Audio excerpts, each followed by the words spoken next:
Hey, what's going on, everybody? Welcome back to the channel. Got something a little bit different for you guys today. Not a ranking, review, or tier list.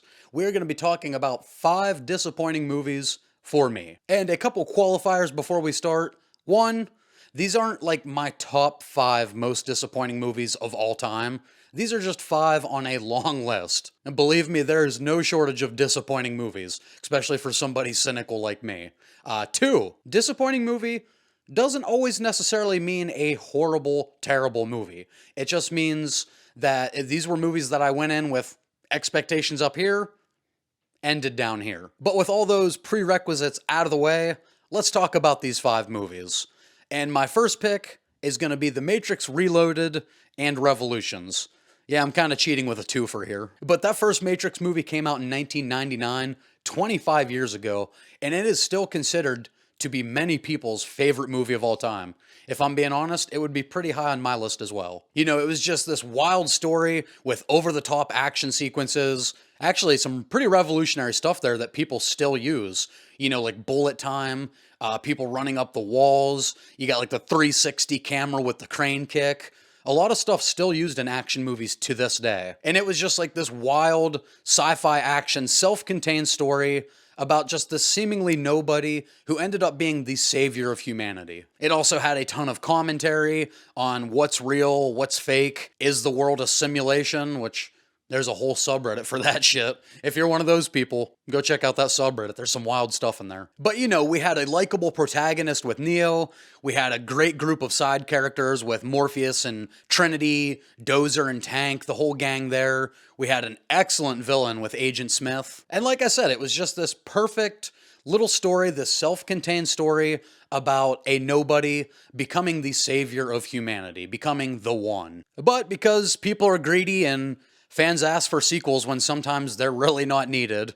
Of course, we got 2 more of these movies, and, you know, they really started deepening the lore, kind of focusing more on the philosophical side of things when, you know, that was good in the first movie, but what a lot of people fell in love with was the action sequences, the spectacle. But yeah, instead they decided to focus more on the lore and the philosophical side of things, kind of isolating a large chunk of that initial audience from the first movie, and it just felt at times so self-important, kind of pretentious, with like these dialogue-heavy 20-minute sequences. Your life is the sum of a remainder of an unbalanced equation inherent to the programming of the Matrix.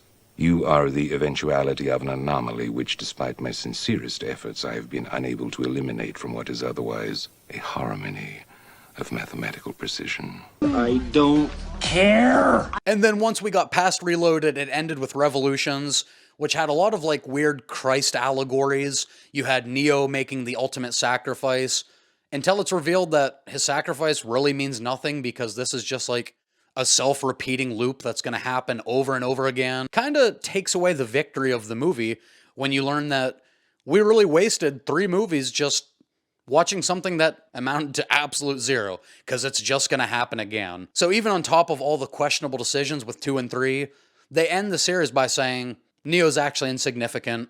This is just doomed to repeat itself. Takes away all the victories from the first couple movies. You know, I still think this would have been a better one-and-done type series. Dodge this. Next up, we have Batman v Superman: Dawn of Justice. And the reason this one hurt for me so much is because I tend to be a fan of Zack Snyder films. Or I used to be. I was a fan of Man of Steel. I know that's a controversial opinion to some people in its own right, but that's a separate video. And I was one of the few that was actually pretty excited for the casting of Ben Affleck as this older, more experienced, kind of more battle-tested, beaten version of Bruce Wayne. The casting just made a lot of sense to me. And I mean, at the end of the day, the concept of this movie alone, who doesn't want to see Batman and Superman fucking battling it out? There's no way this could miss, right? But I'll go from some of my personal critiques to some more of the obvious ones that everyone talks about. Starting with my first critique, I just don't love this version of Superman for this particular story. Batman and Superman together is most interesting when they're kind of opposite ends of the same coin.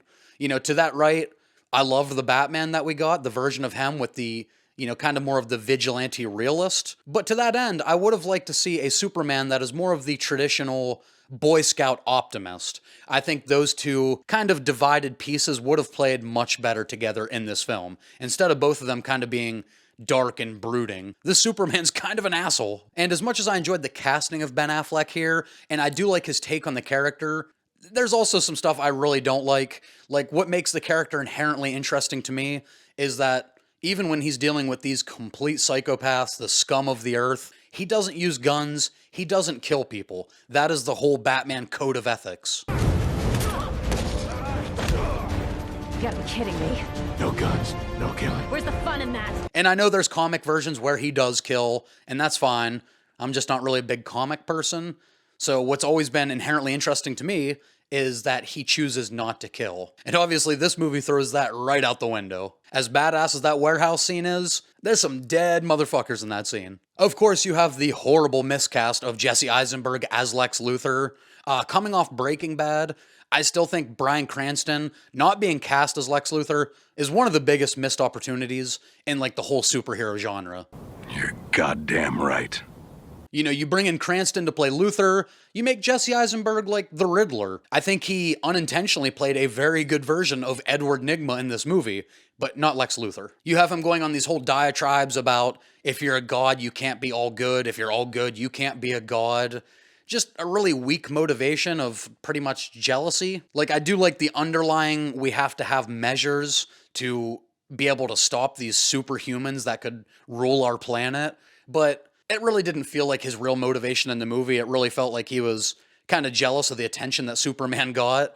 So I really hated that casting decision, as did most people. You have the whole shoehorned in Doomsday in the third act of this movie, a villain that probably should have got his own feature-length film, but it's just like they needed a enemy for them all to join together and fight against, so they just throw Doomsday in here at the end. Kind of wasted. Then, of course, you have the death of Superman, which, to be honest, didn't really have that much of an impact because, you know, we all knew where the franchise was going. We knew the Justice League was to come, and we knew there was no way they were actually keeping Superman dead. So even though we all knew where that was kind of headed, Zack Snyder still decided to waste like 10 to 15 minutes of screen time on his death and funeral scene, and it had no emotional impact. That's just like wasted time. And then finally, of course, you can't talk about this movie without Martha, Martha, Martha. What does that mean? Why did you say that name? This was just such a baffling decision by this movie. Such a weird, ham-fisted way to get these two guys to team up together. It just felt lazy. It felt like a major plot convenience that both of their mothers are named Martha.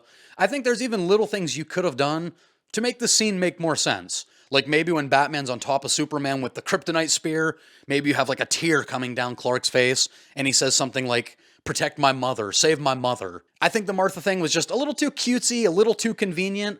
I think if he would have spoke to him on just a level of protect my parent, it would make a little more sense. It would feel a little more organic, at least in my opinion. Save Martha! And speaking of Batman, no, not Batman and Robin, that movie kicks ass. What the hell did you just say? But speaking of Batman, sort of, I have the only entry on this list from this year. I'm sure you know what it is. Joker, Folie à Deux.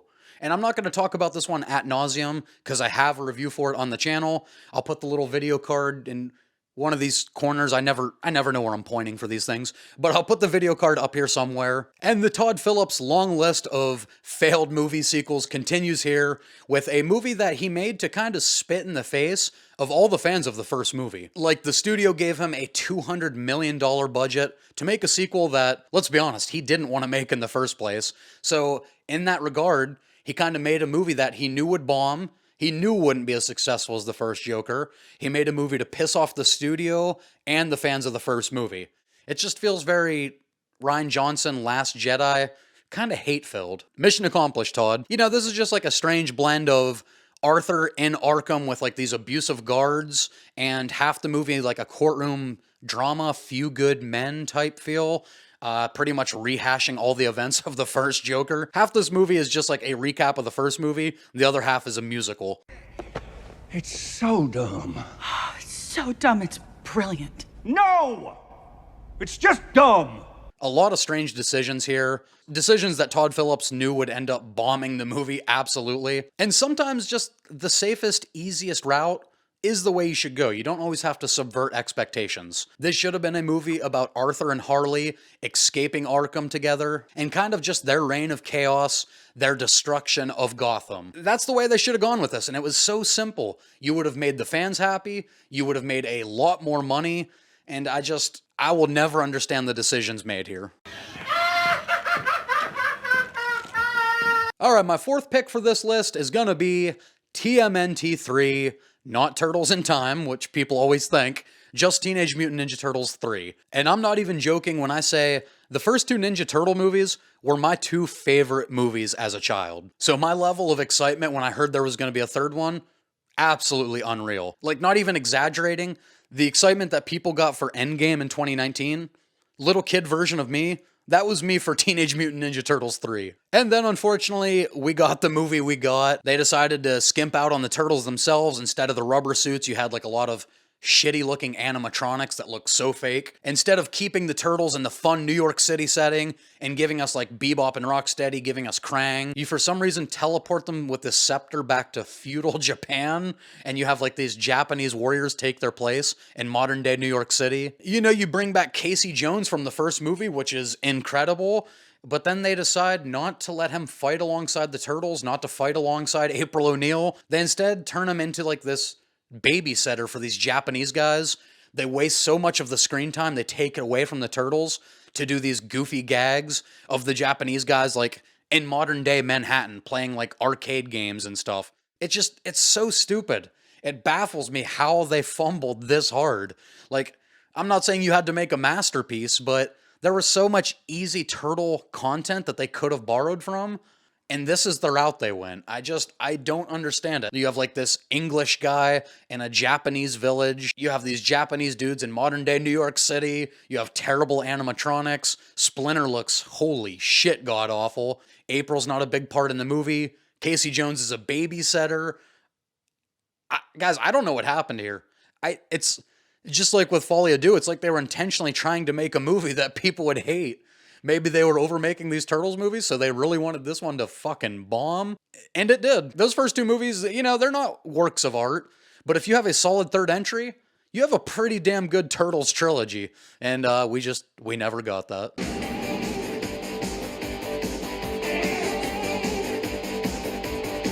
And then speaking of part threes, my final entry for this first video is gonna be Back to the Future 3. No, I'm kidding. I fucking love that movie. I just really wanted to show off that I have this. My real pick is going to be X-Men 3: The Last Stand. And I don't know why I have this. Brett Ratner obviously just didn't understand these characters the same way that Bryan Singer did. You had Matthew Vaughn that was going to come on to make this, but he felt like it was too rushed. He didn't have enough time with it, which ironically, he would come back to the series to make one of the better X-Men movies in First Class. But X3 is just like this shorter, like quicker, fast-paced popcorn movie, as opposed to the first two X-Men that had a ton of great character moments. And while the first two were much more like Wolverine, Logan's movies, this one was set up to be Jean Grey's movie. You know, the Dark Phoenix storyline, maybe some more Scott Summers in this. We all know how that went. You know, James Marsden had other commitments that he was working on. He clearly had a bad feeling about this third movie. So as a result, he gets like 5 minutes of screen time. He's unceremoniously killed off screen. And I mean, let's be honest, Cyclops is kind of wasted in this whole trilogy, but this is the worst offender by far. And for whatever reason, they tried to combine two huge X-Men storylines into one movie of an hour and 45-minute runtime. Like, if there's any movie in this franchise that warrants a 2.5, 3 hour runtime, this was the one. Like, you have Dark Phoenix, which deserves its own movie, and then you have the Mutant Cure over here that absolutely deserves its own movie. In my opinion, X3 should have been focused on the Mutant Cure.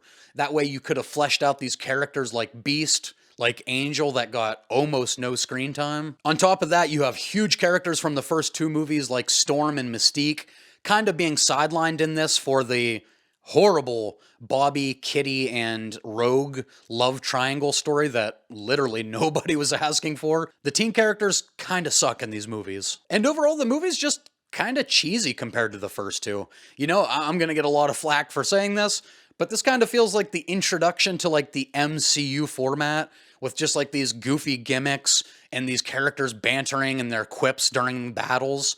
It feels kind of cheesy within the context of these three movies. For a couple positives, of course, Ian McKellen is fantastic. Just like the first two movies, him, Patrick Stewart, and Hugh Jackman really carry this. I love his moment of correcting Pyro, who said he would have killed the professor. I love that scene of Magneto just saying, Charles Xavier did more for mutants than you'll ever know. The single greatest regret is that he had to die for our dream to live. you can clearly see that he didn't want his friend to die for the cause, but unfortunately that's what happened. And Ian McKellen, you know, he probably knew he was in a bad movie, but kudos to him. He still gave a hell of a performance. He was trying his hardest to save this terrible villain plot. And then the one other slight positive is I do appreciate Logan's like full circle moment here, becoming the leader that Professor X always kind of saw within him. Like once we lose Charles, Wolverine definitely steps up and he leads these kids into battle. You know, a nice moment to see. And, you know, the whole battle simulation scene at the beginning was pretty dope with Colossus throwing Wolverine. It's just a shame that Colossus really got no character development in this movie. Like, after he was underutilized in X2, people thought he was going to be a big part of this movie, and he just wasn't. He had less lines here than he did in X2. And overall, this was just a hugely disappointing third part to what could have been a great trilogy. Alright guys, but that is going to do it for this one. As always, leave the comments down here. Let me know what you thought of these movies. Let me know if you think I'm being like a little overcritical. Maybe you liked Folie à Deux. Maybe you like Batman v Superman. Also, let me know down in the comments movies that disappointed you as well. Movies that you were so hyped for going into, and they ended up being like way, way down here. Like I said, these aren't my top 5 disappointing movies. They're just a litter of 5. I literally have a list over here of like another 15 to 20 made up. There is no shortage of disappointing movies, believe me. And also, while I have you, me and 2 friends do a weekly pop culture podcast called Culture Shocked, where they will have their thoughts coming out on Agatha All Along. So check that out. I'll put a link for that down in the video description. Other than that, guys, do all the YouTube stuff that I hate promoting. Leave a thumbs up if you enjoyed. Drop those comments. Subscribe right over here so you don't miss any future videos on the channel. Me and the guys are always doing live streams. We talk about video games. We talk about movies, rankings, tier lists, all that kind of stuff. We just did a 31. If you're a horror fan, we did a 31 on 31. Where we ranked 31 movies from different franchises. We did Texas Chainsaw Massacre, Nightmare on Elm Street, Child's Play, It, and Candyman. Rest in peace to Tony Todd. And as always, we'll see you in the next one. I'm not mad. I'm just disappointed. And mad.